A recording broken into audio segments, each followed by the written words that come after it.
জয় গুরু, সুপ্রভাত। হরি ওম। ওম অখণ্ড সংহিতা বা অখণ্ড মণ্ডলেশ্বর শ্রী শ্রীমৎ স্বামী স্বরূপানন্দ পরমহংসদেবের অমৃতময় উপদেশবাণী ঊনবিংশ খণ্ড। একটি মাত্র আকাঙ্ক্ষা।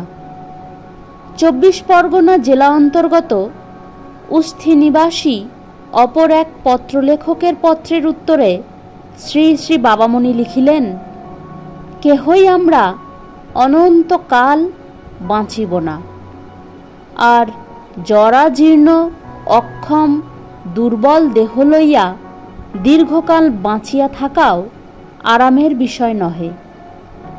মৃত্যু আমাদের একদিন না একদিন হইবেই।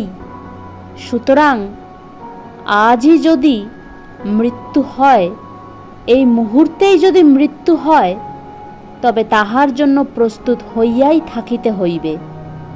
কিন্তু একটি আকাঙ্ক্ষা আমাদের থাকা উচিত। তাহা এই যে কয়টা দিন বা যে কয়টা মুহূর্ত বাঁচিয়া থাকি, যেন সৎভাবে জীবনযাপন করিতে পারি। আমার তো বাবা এই একটি মাত্র আকাঙ্ক্ষাই অন্তরে আছে। হরি ওম।